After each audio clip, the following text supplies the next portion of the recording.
말세 그리스도의 좌담 기록.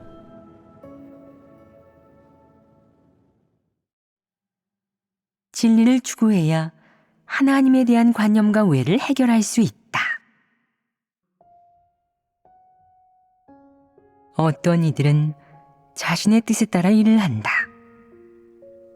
그들은 원칙을 어겨 책망 훈계를 받은 후 입으로는 자신이 교만하다고, 진리가 없어 잘못을 저질렀다고 인정한다. 하지만 속으로는 이렇게 원망한다. 아무도 나서지 않아서 내가 나선 건데 결국 문제가 생기니 나한테 책임을 뒤집어 씌우네. 바보짓 한 거 아닌가? 다음엔 나서지 말아야지. 모난 돌이 정 맞는다고. 이러한 태도는 어떠하냐? 회개하는 태도이냐? 그럼 이것은 어떤 태도이냐? 이는 교활하고 간사해진 것 아니냐? 그는 이렇게 생각한다. 이번에 큰 화를 초래하지 않아 다행이야. 한번 좌절하면 그만큼 교훈을 얻는다고 했잖아. 다음부터는 조심해야지. 그런 사람은 진리를 구하지 않고 잔꾀와 꿍꿍이로 그 일을 대하고 처리한다. 그러면 진리를 얻을 수 있느냐? 얻을 수 없다. 그런 사람은 회개가 없기 때문이다. 회개할 때 가장 먼저 해야 하는 일은 바로 자신이 잘못한 일을 인식하고 자신이 무슨 잘못을 저질렀는지, 문제의 본질은 무엇인지, 자신이 드러낸 폐교의 성품은 무엇인지를 인식하는 것이다. 그리고 이를 반성하고 진리를 받아들인 후 진리에 따라 실행해야 하는 것이다. 이것이 바로 회개하는 태도이다. 꿍꿍이만 궁리하여 예전보다 더 교활해지고 수완이 더 뛰어나고 더 잘 은폐시키고 더 잘 다루게 된다면 이는 더 이상 간사함처럼 단순한 문제가 아니다. 여기에는 수완과 남에게 말할 수 없는 비밀이 있는데 이것이 바로 사악함이다. 너는 회개하지 않을 뿐만 아니라 더 교활하고 간사하게 변했다. 하나님 눈에 너는 너무 강팍하고 사악하다. 내가 겉으로는 잘못을 인정하고 책망과 훈계를 받아들이지만 사실은 회개하는 태도는 조금도 찾아볼 수 없다. 왜 이렇게 말하겠느냐? 그 일이 생겼을 때나 생긴 후 내가 전혀 진리를 구하지 않고 자신을 반성하고 인식하지도 않으며 진리에 따라 실행하지도 않았기 때문이다. 너의 태도는 사탄의 철학과 논리, 수단으로 그 문제를 해결하는 것이다. 사실은 문제를 회피한 것이다. 그럴듯하게 문제를 포장해 아무런 흔적이나 빈틈이 보이지 않게 하고 나중에는 자신이 아주 똑똑하다고 생각하기까지 한다. 하나님이 본 것은 이런 모습이지 일이 임했을 때 내가 진실로 반성과 자백을 하고 회개한 후 진리를 구하며 진리에 따라 실행하는 모습이 아니다. 너의 태도는 진리를 구하거나 실행하는 것이 아니며 하나님의 주제와 안배에 순종하는 것도 아니라 사탄의 수단과 방식으로 문제를 해결하는 것이다. 다른 이들에게 허상을 보여주고 너에 대한 하나님의 드러냄에 반발하며 하나님이 너에게 배치해준 환경에 경계하고 대항하는 것이다. 너는 마음을 더 닫아버려 하나님과 간격이 생긴 것이다. 그런데 좋은 결과가 있을 수 있겠느냐? 광명 속에서 살면서 평안과 기쁨을 누릴 수 있겠느냐? 그럴 수 없다. 내가 진리에서 멀어지고 하나님과도 멀어지면 틀림없이 흑암 속에 빠져 이를 갈며 애곡할 것이다. 사람이 이러한 내적 상태인 경우가 많으냐 많지 않으냐? 늘 자신을 이렇게 일깨우는 사람이 있다.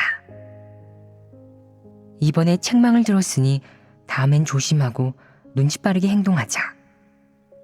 매사에 정신 바짝 차려야 손해를 안 보지. 눈치 없는 사람은 바보라니까.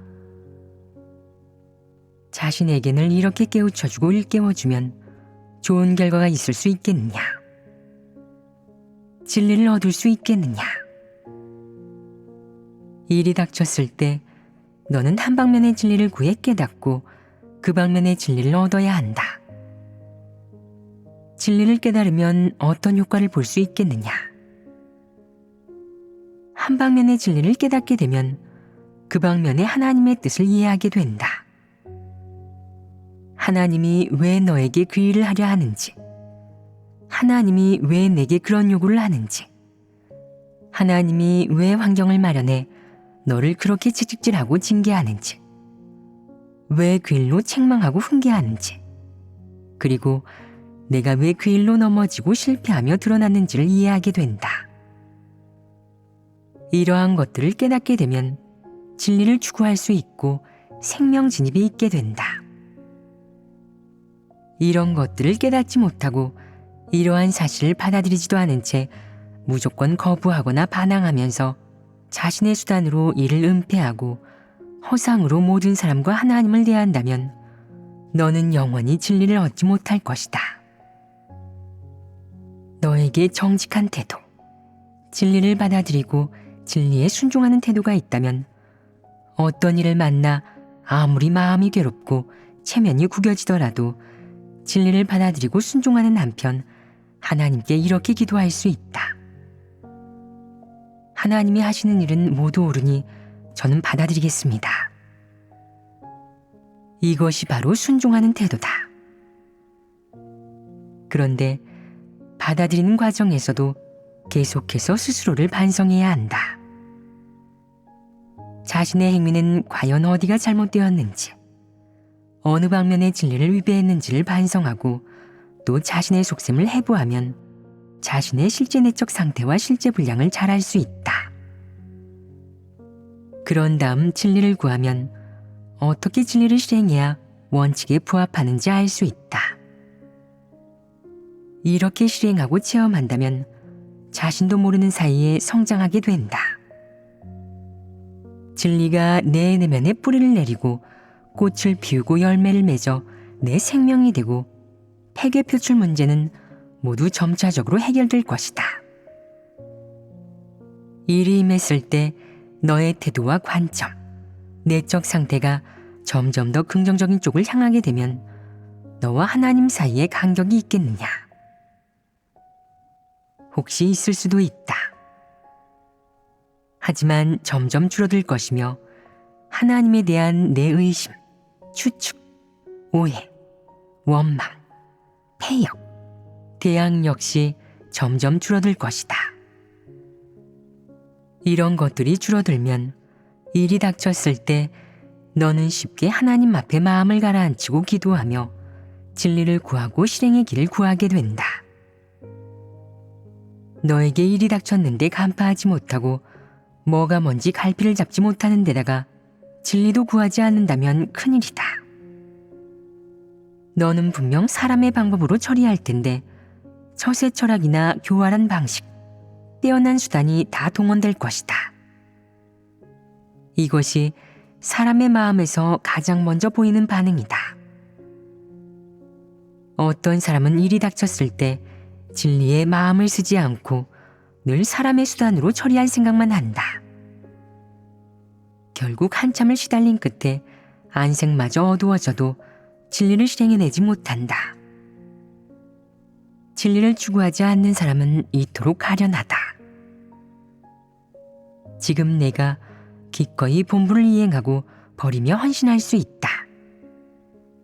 하지만 하나님에 대해 아직도 오해와 추측, 의심, 원망, 나아가 폐역, 반항 등이 있거나 또는 각종 방식과 수단으로 하나님께 대항하고 너에 대한 하나님의 주제를 거부하는 것들이 해결되지 않는다면 진리가 너에게서 주인이 되기는 매우 힘들 것이며 너는 무척 피곤하게 살 것이다. 사람이 늘 이렇게 소극적인 상태에서 늪에 빠진 것처럼 몸부림치고 고통받으며 시시비비 속에서 살아가는데 어떻게 진리를 발견하고 깨달을 수 있겠느냐? 진리를 구하려면 먼저 순종하는 마음이 있어야 한다. 그런 다음 한동안 체험하면 어느 정도 깨달음을 얻을 수 있고, 그렇게 되면 진리를 깨닫기가 쉽다. 늘 옳고 그름을 연구하고 시시비비에 얽매이면 진리를 발견하거나 깨달을 수 없다. 늘 진리를 깨닫지 못하면 어떤 결과가 초래되겠느냐. 진리를 깨닫지 못하면 하나님에 대한 관념과 오해가 생겨나고, 오해가 생겨나면 원망하기 쉽고, 원망이 터져나오면 대항하게 된다. 하나님께 대항하는 것은 바로 하나님을 대적하는 것이고, 심각한 과오가 되며, 과오가 많아지면 각종 악행을 저지르게 된 것으로 징벌받게 된다. 시종일관 진리를 깨닫지 못하면 이러한 결과가 초래되는 것이다. 그러므로 진리를 추구하는 것은 내가 본분을 잘 이행하고, 말을 잘 듣고, 모범적으로 행동하고, 경건한 모습을 보이고 성도의 품위를 갖추기 위한 것만은 아니다. 이런 것만이 목표가 아니라 내가 하나님을 대하는 여러 가지 잘못된 관점을 해결하는 것이 가장 주된 목표다. 진리를 깨닫는 것은 사람의 폐괴의 성품을 해결하기 위한 것이고, 폐괴의 성품이 해결되면 사람이 하나님에게 품고 있는 오해는 사라진다. 이 두 가지는 서로 연결된다. 폐괴의 성품이 해결되면 동시에 사람과 하나님의 관계가 점차 개선되고 갈수록 정상적이 된다. 그러므로 폐괴의 성품이 해결되면 하나님에 대한 사람의 추측과 의심, 시험, 오해, 의구심, 원망, 심지어 대항까지도 조금씩 해결된다. 사람의 폐괴의 성품이 해결되면 어떤 모습이 즉시 나타나겠느냐? 하나님에 대한 사람의 태도가 달라지고, 사람이 하나님께 순종하는 마음으로 모든 일을 대할 수 있어 사람과 하나님의 관계는 개선된다. 사람이 깨달은 진리를 실행에 옮길 수 있고, 하나님께 순종하는 마음으로 본분을 이행하며 무성의하게 본분을 이행하는 일도 없을 것이고, 나아가 하나님을 기만하는 일도 없을 것이다. 그리하여 사람이 하나님에 대해 가진 관념과 오해도 갈수록 줄어들고, 사람과 하나님의 관계도 갈수록 정상적이 되고, 본분을 이행할 때 하나님께 완전히 순종하게 된다. 폐괴 성품 문제가 해결되지 않는 한 사람과 하나님은 영원히 정상적인 관계를 맺을 수 없다. 또 사람은 하나님을 대할 때 순종하는 마음도 없고, 이방인처럼 패역이 너무 많아서 속으로 늘 하나님을 부정하고 대적할 것이다. 그러면 본분을 제대로 이행할 방법이 없다. 그래서 진리를 추구하고 실행하는 것이 무척 중요하다고 하는 것이다. 내가 진리를 추구하지 않으면서 하나님에 대한 관념과 오해, 원망을 해결하려고 한다면 그게 가능한 일이냐? 결코 가능하지 않다. 이렇게 말하는 사람들이 있다. 나란 사람은 생각이 단순해서 관념이나 오해, 원망 같은 게 없어요. 그런 건 별로 생각해 보지 않았어요. 내가 생각해 보지 않았다고 해서 관념이 없다고 장담할 수 있느냐? 내가 생각해 보지 않았다고 해서 폐괴의 성품을 드러내는 일을 피할 수 있느냐? 사람이 어떤 폐괴를 드러내든 그것은 사람의 본성에 의해 결정된다. 사람은 누구나 사탄 본성에 따라 살아가고, 사탄 성품이 내면에 뿌리 박혀서 본성 본질이 되었다. 사람에게는 그걸 없앨 방법이 전혀 없고, 오직 진리와 하나님 말씀으로만 모든 폐괴 성품 문제를 조금씩 해결할 수 있다. 사람과 하나님의 관계가 개선되었는지 여부는 어느 부분에서 나타나느냐? 사람과 일, 사물을 만났을 때 너의 태도와 관점이 어떤가를 보면 알 수 있다. 내 태도와 관점이 사탄의 처세 철학이나 지식 이론에서 비롯되고 내가 그런 것을 내 인생 철학 또는 인생의 격언으로 삼는다면 너는 진리를 추구하는 사람이냐? 너는 진리를 얻었느냐? 내가 진리를 추구하는 사람이 아니라고 단정적으로 말할 수는 없고 아마도 진리를 추구하는 과정이 있을 수도 있겠지만 적어도 내가 진리 실제에는 진입하지 않았다는 뜻이다. 내 관념에 부합하지 않는 일을 만났을 때 내가 바로 감정이 격해져서 책상을 치며 욕을 하고 거부하고 순종하지도 않는다면 이것은 어떤 문제냐? 이런 사람이 하나님 앞에 살아가는 사람이냐? 왜 진리를 구하지 못하느냐? 그것은 내 마음 속에서 아직도 진리가 주인이 되지 못했다는 뜻이다. 그만한 일도 차분히 대처하지 못하고 그깟 사소한 일에도 추한 모습을 보인다는 것은 내가 진리로 문제를 해결하는 데 서툴고 화가 났다 하면 진리를 구할 생각은 하지도 않는다는 의미이다. 그래서야 어떻게 생명 진입을 하겠느냐?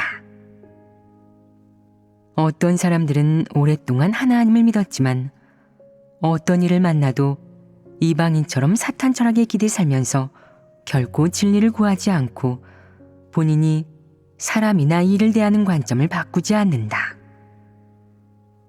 비록 이렇다 할 악을 행하거나 큰 잘못을 저지른 것도 아니고 겉보기에도 좋은 사람 같지만 이런 사람은 하나님을 오래 믿어도 생명 진입이 없고 진리를 전혀 실행하지 않는다. 이들이 하나님께 구원받을 수 있느냐? 아마 아주 힘들 것이다. 하나님을 오래 믿은 사람들 중에는 무슨 일을 만나든 내가 볼 땐 어떻다. 나는 이렇게 저렇게 할 생각이다. 내 생각은 어떻다. 혹은 옛말에 틀린 말이 하나 없다. 혹은 유명인사 아무개가 그러더라. 등과 같은 말을 즐겨 쓰는 사람들이 있다. 항상 이런 말을 하는 사람은 문제가 있는 것이다.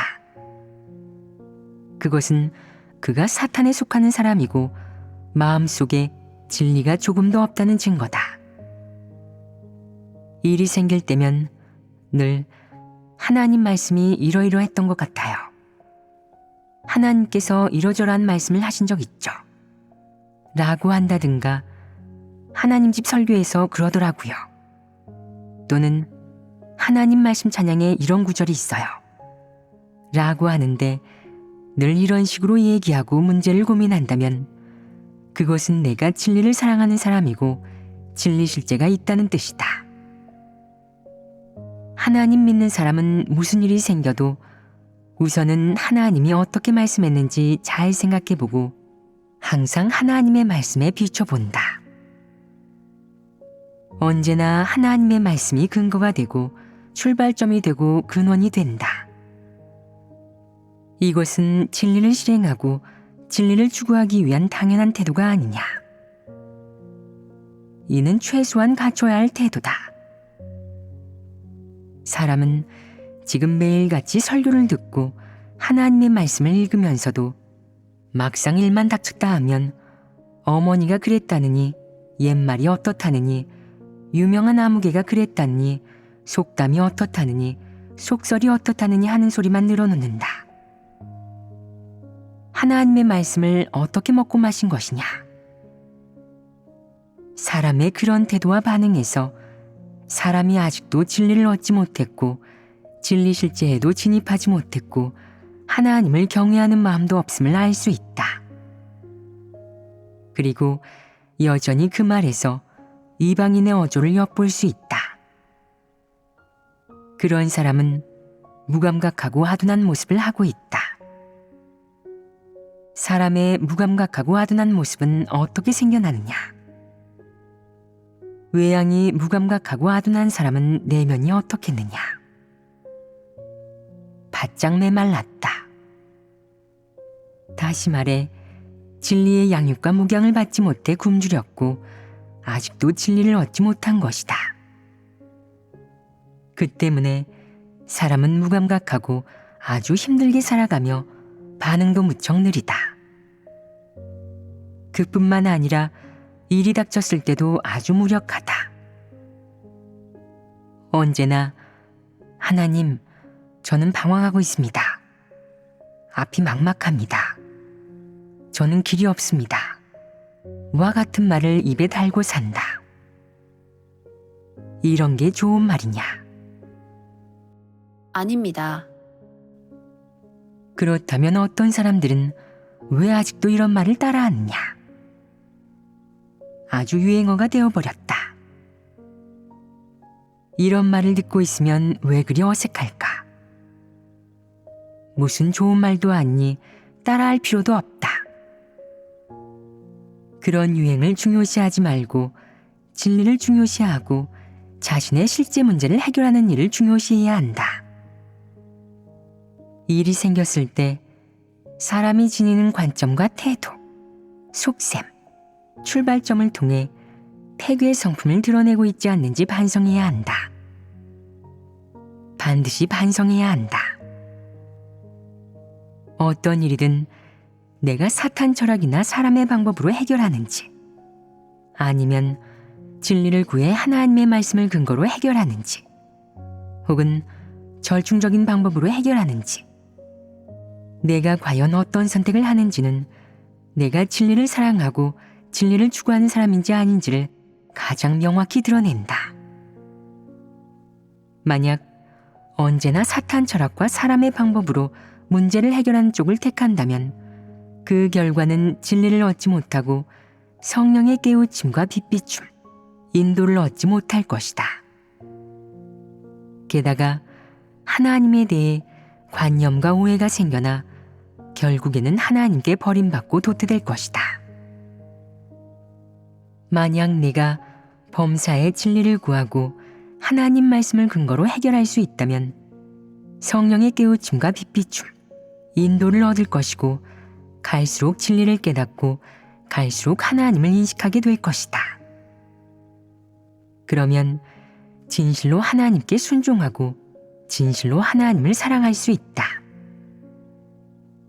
한동안 이렇게 실행하고 체험하면 폐괴의 성품이 점차 정결케 되고 하나님을 거역하는 경우도 줄어들어 마지막에는 하나님과 완전히 합하게 된다. 언제나 절충하는 방식을 택한다면 그것은 사실 여전히 사탄 철학에 기대어 문제를 처리하는 것이다. 그런 식으로 살면 영원히 하나님께 인정받지 못하고 드러나 도태되는 수밖에 없다. 잘못된 방식을 택해서 하나님을 믿는다면 그것은 종교적인 방식으로 하나님을 믿는 셈이다. 그렇다면 얼른 바로잡아야 한다. 늦기 전에 방향을 돌려서 올바른 방식을 채택해야 한다. 그러면 아직 구원받을 희망이 있을지도 모른다. 올바른 방식으로 하나님을 믿으려면 스스로 구하고 모색해야 한다. 영적인 이해력이 있는 사람은 한동안 체험하고 나면 바른 길을 찾기 마련이다. 방금 교제한 내용이 무엇이냐?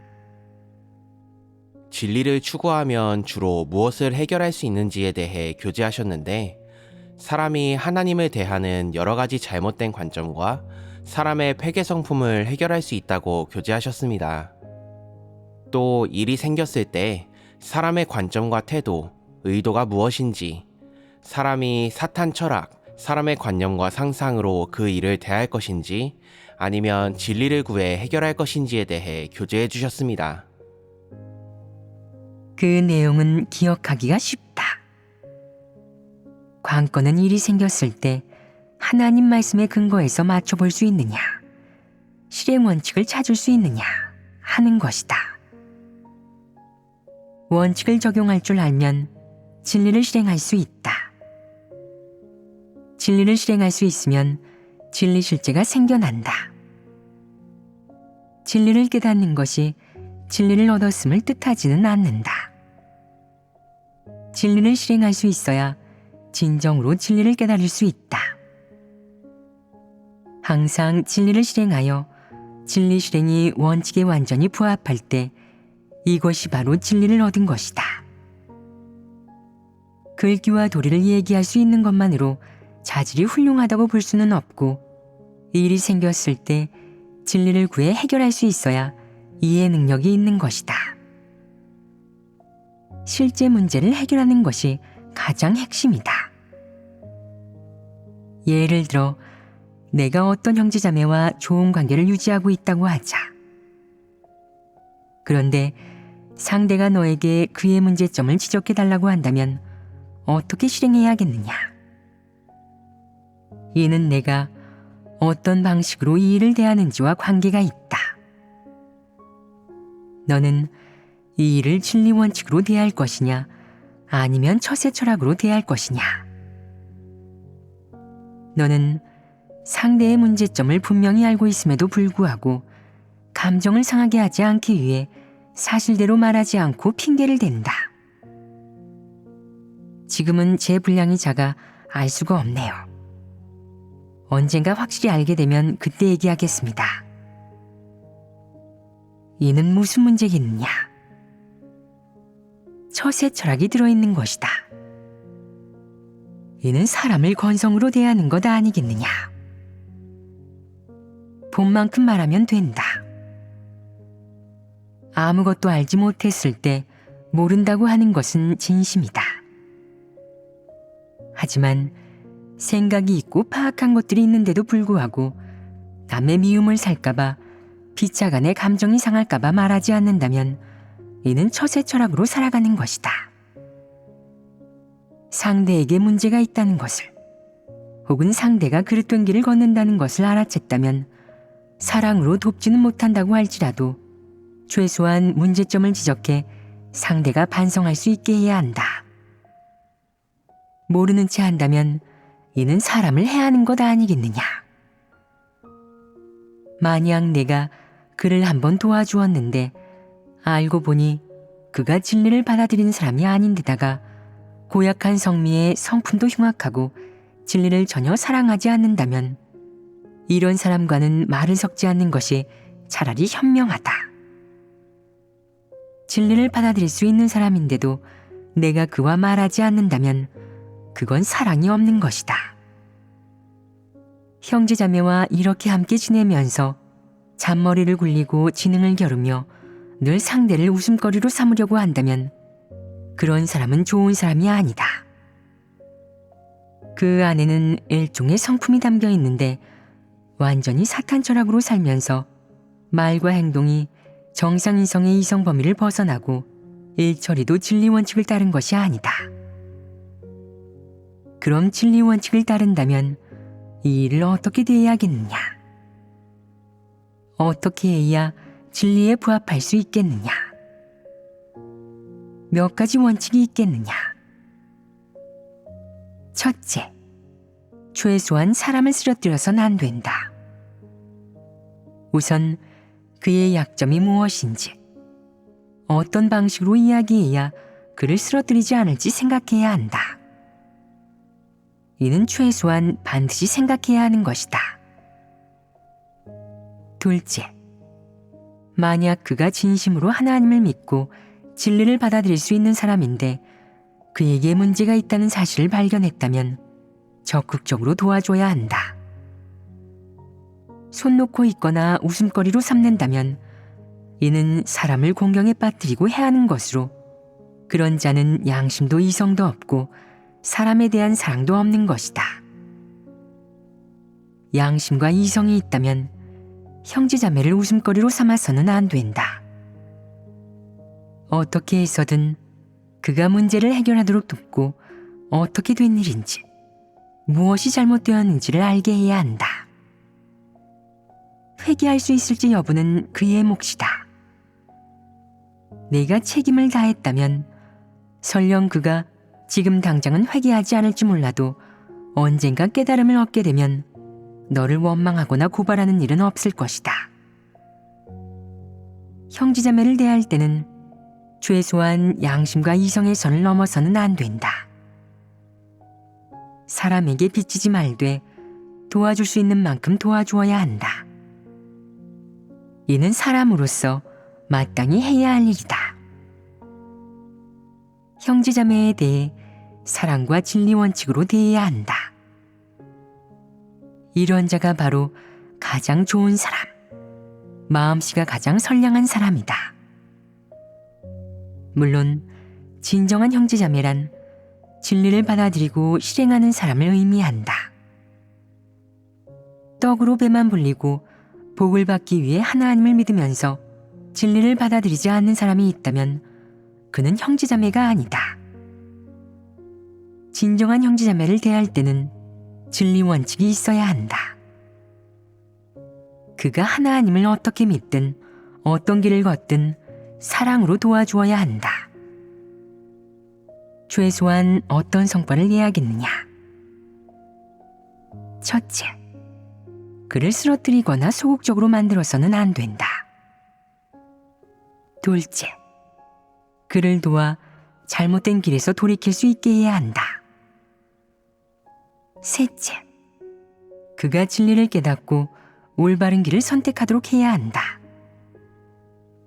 이 세 가지는 모두 사랑으로 도와주어야 얻을 수 있는 성과이다. 만약 진실한 사랑이 없다면 이 세 가지 성과를 내지 못할 것이며 한두 가지 성과를 낼 수 있다 해도 다행이다. 이 세 가지 성과는 또한 사람을 도와주는 세 가지 원칙이기도 하다.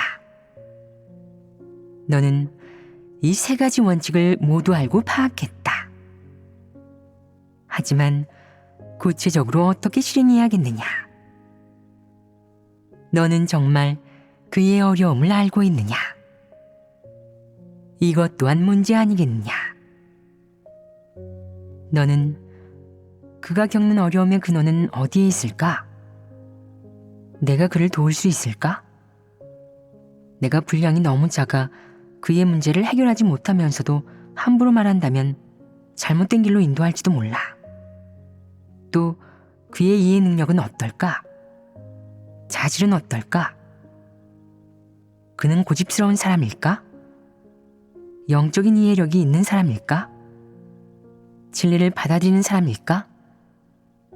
진리를 추구하는 사람일까? 만약 내가 그보다 뛰어나다는 것을 알고 있다면 그에게 교제해 줄 때 나를 질투하지 않을까? 소극적으로 변하지는 않을까? 등을 모두 생각해야 한다. 확실하게 생각해 본 후 그에게 가서 교제하며 그의 문제점에 맞춰 하나님 말씀 몇 단락을 읽어주어라. 그가 하나님 말씀 속에서 진리를 깨달아 실행의 길을 찾을 수 있도록 말이다. 그러면 문제는 해결되고 그는 난관에서 벗어날 수 있을 것이다. 이 일이 간단하겠느냐? 이는 간단한 일이 아니다. 진리를 깨닫지 못한 사람은 아무리 많은 말을 해도 소용이 없다. 그러나 만약 진리를 깨달았다면 단 몇 마디만으로 상대가 깨우침과 도움을 받게 할 수 있다. 사랑으로 남을 도울 때 관건은 문제에 맞춰서 하나님 말씀을 몇 달락 교제해 주어야 한다는 것이다. 그것이 가장 효과가 좋다. 하나님 말씀의 교제 없이 사람의 말만으로는 아무리 얘기해도 실제 문제를 해결할 수 없다. 그저 겉면만 할 줄 아는 사람은 남이 어떤 문제에 부딪히든 이런 식이다. 하나님 말씀을 많이 읽으세요. 하나님 말씀에서 진리를 구하면 문제를 쉽게 해결할 수 있답니다. 하나님을 사랑하세요. 하나님을 사랑하면 다 되고 소극적이 되지 않을 거예요. 하나님을 사랑하면 모든 문제가 해결돼요. 그게 그리 간단한 일이냐? 하나님을 사랑하는 것이 말만 하면 바로 행동에 옮길 수 있는 것이냐? 사람이 진리를 모르는데 어떻게 하나님을 사랑하느냐? 하나님 사역을 모르는데 어떻게 하나님을 사랑할 수 있단 말이냐? 만약 그가 정말로 하나님을 사랑하는 사람이라면 소극적이 되지 않을 것이고 그다지 어려운 일도 없다. 하지만 하나님을 사랑하는 건 간단한 일이 아니다. 도리를 얘기하고 구호를 외친다고 하나님을 사랑할 수 있느냐? 하나님께 순종하는 일은 더더욱 간단하지가 않아서 권면하는 말 몇 마디로 다른 사람이 하나님께 순종하게 할 수는 없다. 설령 하나님 말씀을 교제해 그 당시에는 상대가 유익을 얻게 할 수 있을지라도 하나님께 순종하는 일은 한번 진리를 교제해서 패역의 문제를 해결하는 것이 아니고 진리를 알아듣게 교제했다고 그 즉시 하나님께 순종할 수 있는 것도 아니다. 반드시 심판과 형벌, 책망과 훈계를 겪어야 효과를 낼 수 있다. 글귀와 도리만으로 사람들을 권면하는 자는 모두 가장 얄팍한 사람이다. 아무런 진리 실제도 없고 글귀와 도리로만 남을 돕는 것은 아무 효과도 없다. 이를 두고 건성으로 대한다고 하는 것이다. 이렇게 사람을 대하는 것은 진정성이 없다. 아주 위선적이고 선량하지 않은 마음이다. 한마디로 이런 사람은 외식하는 사람에 해당한다. 남을 동정하는 마음, 남을 사랑하는 마음이 없는데 어떻게 남을 돕겠느냐? 진정으로 문제를 해결하는 것은 간단한 일이 아니다. 반드시 진리를 깨닫고 문제의 본질을 간파한 다음 사람들에게 진리 원칙에 따라 이를 명확히 교제해주고 또한 실행의 길을 알기 쉽게 교제해 주어야 한다. 그러면 상대는 진리를 깨달을 뿐만 아니라 진리를 실행할 길이 생겨서 비로소 문제가 해결된다. 이런 일을 모두 겪어야 하는데 실제로 체험해보면 알게 될 것이다. 진리는 교제하면 할수록 분명해지고 마음이 편안해진다. 그리고 그만큼 실행길이 생긴다. 진리를 정말로 깨닫고 나면 어떻게 진리를 실행할지 알 수 있다. 하나님 믿는 일은 이렇게 체험해야 한다. 문제를 하나씩 해결해 나가다 보면 문제가 해결될 때마다 폐괴의 성품도 하나씩 해결된다. 해결된 문제가 많을수록 폐괴의 성품도 그만큼 해결되는 것이다. 이렇게 문제를 해결할수록 사람의 폐괴의 성품은 줄어들고 하나님께 순종하는 실제는 더 많아진다. 그러는 동안 사람은 자기도 모르는 사이에 진리 실제에 진입하게 된다. 문제를 많이 해결하고 진리를 많이 깨달을수록 실행의 길도 그만큼 많아진다. 또한 문제를 많이 해결하고 폐괴의 성품이 정결케 될수록 진입하는 진리 실제도 많아진다. 하나님을 믿는다는 것은 이런 과정이다. 즉, 끊임없이 문제를 발견하고 해결하고 문제가 해결되면 또다시 문제를 발견하고 또다시 그것을 해결하는 것이다. 나중에 해결한 문제도 많아지고 진리도 많이 깨닫게 되면 어떤 문제가 생겨도 혼자서 빨리 해결할 수 있다. 이렇게 해서 사람의 분량이 점점 자라난다. 그러면 갈수록 문제가 줄어들고 어려움도 줄어들고 폐괴 표출도 분명 줄어든다. 그리고 하나님께 순종할 때가 많아지고 체험 간증도 점점 많아진다. 바로 이렇게 자신도 모르는 사이에 생명 성품이 변화하게 된다. 최종에는 하나님과 합할 수 있고 폐역이 모조리 사라지고 어떤 일에서든 진리를 실행하고 하나님께 순종하게 될 것이다. 이것이 바로 분량이 자라서 완전히 구원받은 것이다. 진리 실행은 간단하게 말하자면 정말 간단하다. 하지만 사람이 이해 능력이 부족하고 마음이 거기에 없어서 늘 소홀히 다루고 건성으로 대충 대한다면 진리를 얻을 수 없다. 그렇다면 사람은 어떻게 진리를 얻는 것이냐? 교활한 수단으로 얻는 것이냐? 아니면 강제로 손에 넣는 것이냐? 둘 다 아니다. 내가 현실 생활을 살면서 조금씩 쌓고 구하고 체험하고 모색하면서 점차적으로 얻게 된다. 성령도 이렇게 인도한다. 가끔 너에게 건넨 그 말씀을 너는 당시에는 깨닫지 못하겠지만 진리를 구하고 또 일상을 살다 보니 깨닫게 되고 마음이 밝아지고 길이 생긴다. 너는 얻었는데 남들은 아직 얻지 못했다면 너는 그 방면의 진리에서 발전이 있는 것이다. 그것은 너만 덤으로 얻은 것이다. 일부 진리의 세부적인 내용은 체험과 경험에 의존해야 한다.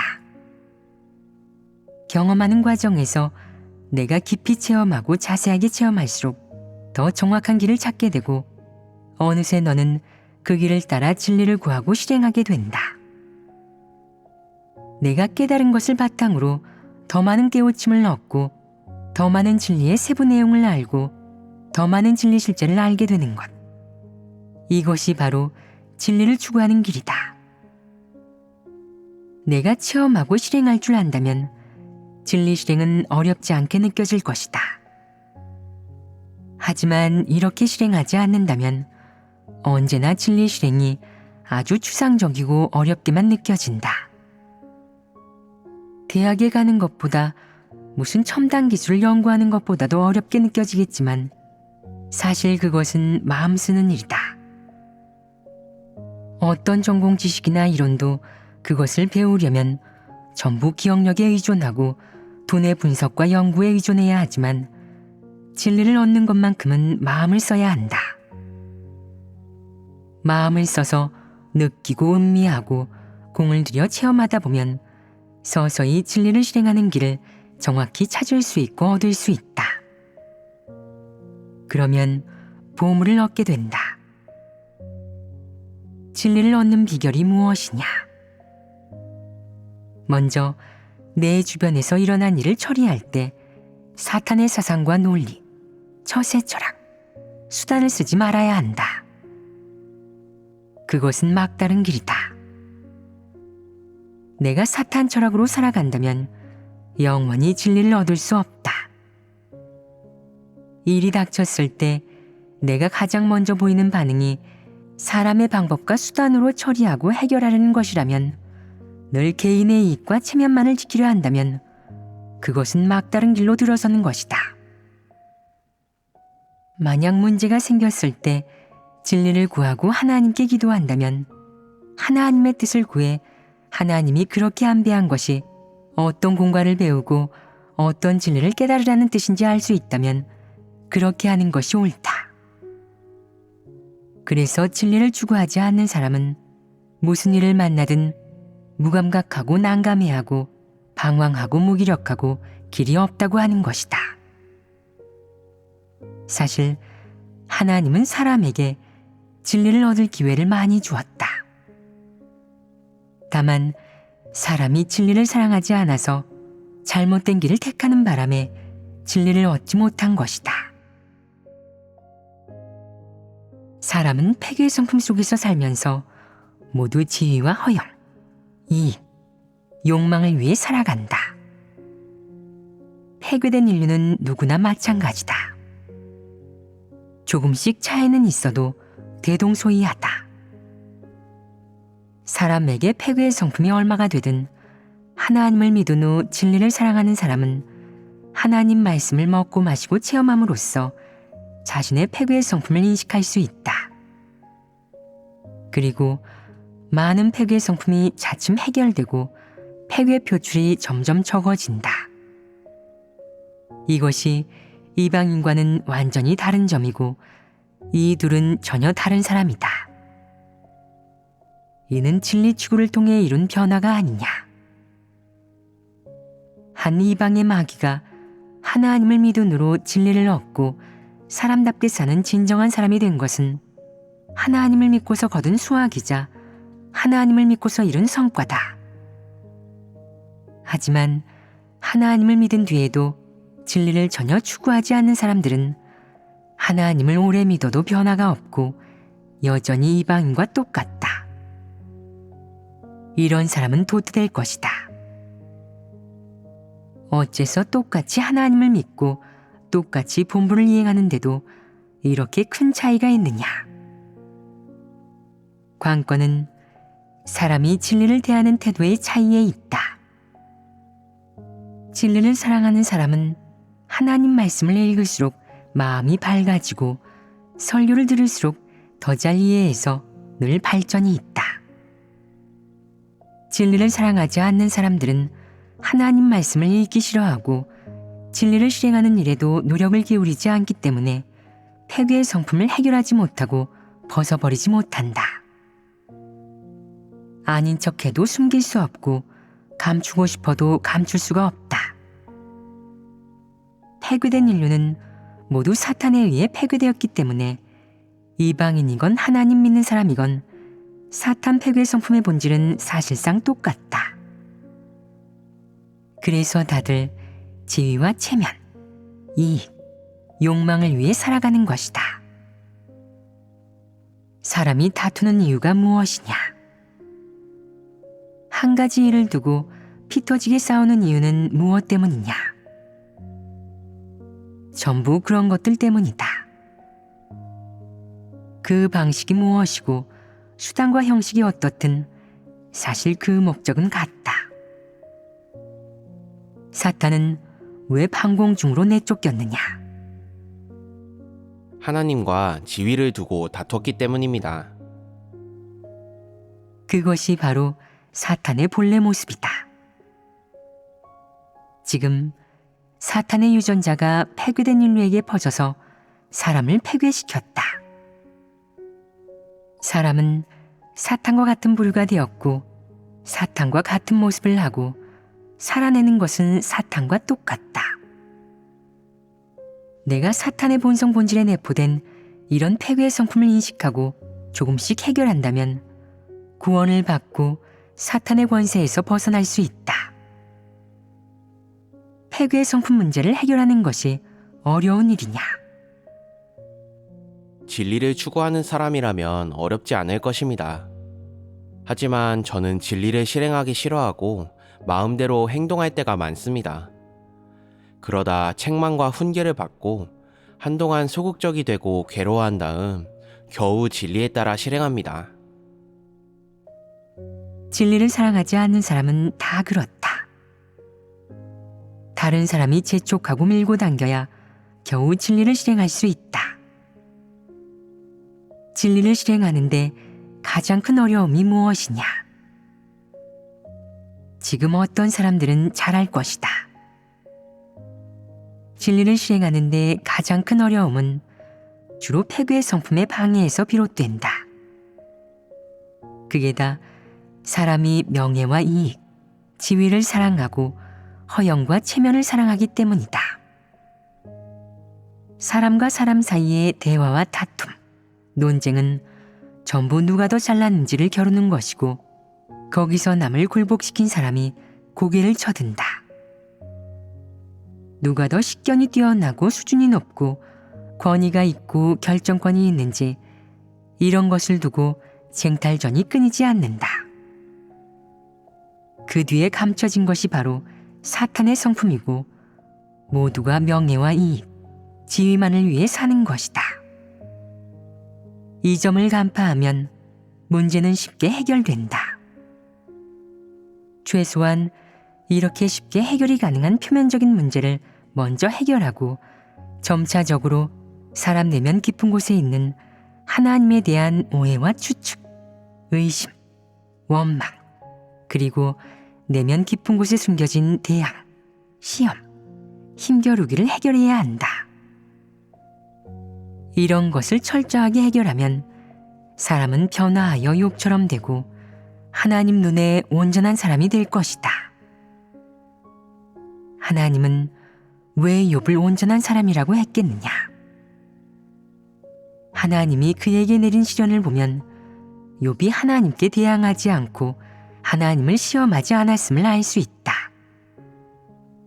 일생에서 하나님이 만물을 주재하는 것을 체험하면서 그의 거역과 대적은 이미 처리되고 해결되었다.